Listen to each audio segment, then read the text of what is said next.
সে বলেছিলেন আমি বাংলাদেশের প্রধানমন্ত্রী, আমি বাংলাদেশ স্বাধীন করেছি। শেখ হাসিনা জোর করে বলতেন আমার দেশ আমার বাবার দেশ। সেই বাবার দেশের ছবি রাখিয়ে সারা বাংলাদেশে হাজার কোটি টাকা খরচ করেছেন, একটি চিহ্ন বাংলাদেশে আছে কিনা আমি জানি না। এত অহংকার, অহংকারের প্রথম দেশ। তাই আজকে আমাদের কথা চাই, সময় যৌক্তিক সময় সবার ময়লার ময়লা ডুব হয়ে গেলে গন্ধ বাড়ে।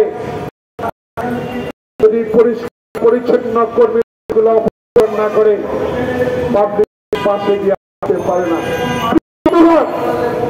শেখ হাসিনার প্রতাপদের এই গন্ধ আমাদের নাকে এখনো আসে। তারা ষড়যন্ত্র করছে।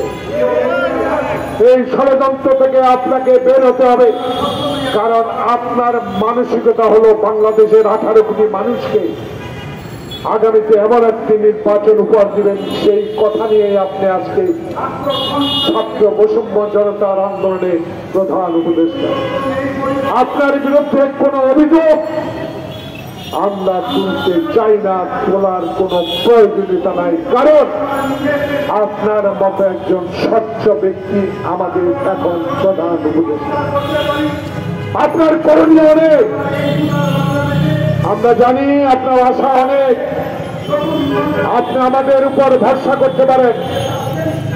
আপনাকে অস্বস্তিকর করে তোলার জন্য আওয়ামী লীগের যেই ষড়যন্ত্র শুরু হয়েছে, আমার নেতা তারেক রহমান বলে দিয়েছে বাংলাদেশে এই বিপ্লবী সরকারকে টিকিয়ে রাখতে হবে। এটা আমাদের পবিত্র দায়িত্ব, কারণ আমরা আবার চাই না আওয়ামী লীগ, যুবলীগ, ছাত্রলীগ আবার 303 অস্ত্র হাতে নিয়ে বাংলাদেশের মায়ের বুক খালি করুক। আমরা চাই না আবার আরেকজন আফরার হোক, আমরা চাই না আরেকজন বিশ্বজিৎ হোক।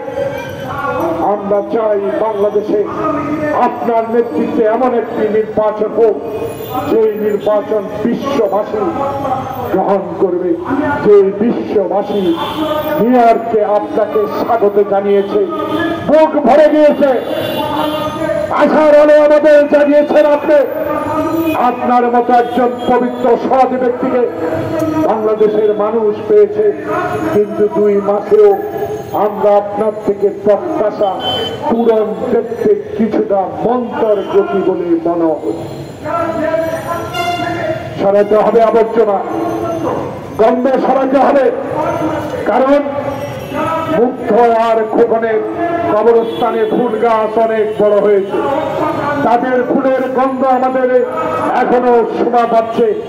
আমরা সেটা গন্ধ নিয়ে তাকে স্মরণ করি, কিন্তু যখনই মনে পড়ে সচিবালয়ে হাসিনার সেই প্রেতাত্মারা বসে আছে, তখনই আমাদের খোকন মুখের কথা মনে চোখের পানি আসে। তাই আজকে বুক ভরা আশা নিয়ে বাংলাদেশের মানুষ রাজপথে নেমেছে। যেই শিশু কথা বলতে জানে না, সেই শিশু মাকে বলেছে চলো আমার ভাইয়েরা মিছিল করছে, তাদেরকে পানি দিই। সেই শিশুদের কথা মনে করে মাননীয় প্রধান উপদেষ্টা তার সহ বন্ধুগণ আপনারা বাংলাদেশের দিকে তাকান। এখনো কেন কাঁচা মরিচ 700 টাকা? আবারও নতুন সিন্ডিকেট যদি শুরু হয়, তাহলে তো মানুষের বিশ্বাস, মানুষের আশা কিছুটা কমিয়ে দিতে পারে। তাই আপনি সকল দিকে নজর দেখতে হবে। হাসিনার আমলে উত্তরা থেকে প্রেস ক্লাবে আসতে 4 ঘন্টা লাগতো। মানুষ আশা করে আপনার আমলে যেন সঠিক সময়ে মানুষ সচিবালয়ে আসতে পারে। এটাই তো আমাদের আশা। প্রিয় ভাইরা, গতকালকে একটি ইউটিউবে আমি দেখতে পেলাম প্রতি বছর 50,000 কোটি টাকা বাংলাদেশে ট্রাফিকের কারণে ক্ষয় হয়ে যাচ্ছে, ক্ষতি হয়ে যাচ্ছে।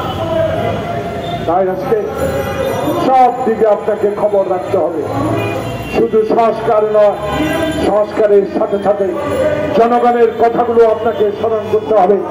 জনগণ যাতে সুখে থাকে, জনগণ যাতে মোটা চাউল দিয়ে ডাল ভাত খাওয়ার ব্যবস্থা তারা করতে পারে, আইন শৃঙ্খলা যাতে অবনতি হয়, আমার শেষ বক্তব্য হবে আপনার কাছে।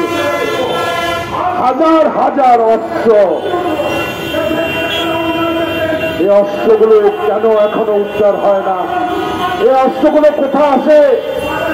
বাংলাদেশের 460টা ওসিকে কোথায় আছে? আইনের আওতা আনেন, তারা বলতে পারবে ছাত্রলীগ, যুবলীগ, আওয়ামী লীগ কার হাতে লেটেস্ট অস্ত্র আছে, তারা বলতে পারবে।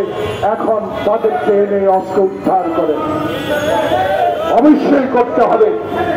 অস্ত্র উদ্ধার করে বাংলাদেশের মানুষকে আজকে আপনি এমন পর্যায়ে নিয়ে যেতে হবে। আমার নেতা তারেক রহমানের কথা উল্লেখ করে আমি শেষ করতে চাই।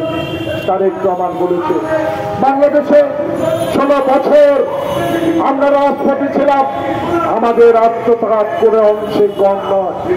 আমরা নির্যাতিত, নিপীড়িত, বহু মায়ের বুক আমার নেতাদের হত্যা করা হয়েছে, খালি করা হয়েছে মায়ের বুক। আমাদের দাবি একটা, এমন একটি নির্বাচন হোক। 1991 সালে খালেদা জিয়া রশি টানিয়ে শাহাবুদ্দিন নির্বাচন করেছে, এমন একটি নির্বাচন উপহার দেন।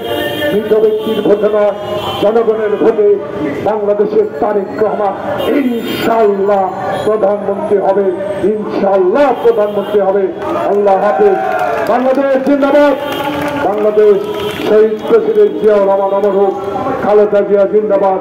তারেক রহমান লাখো সালাম তোমাকে। সালাম।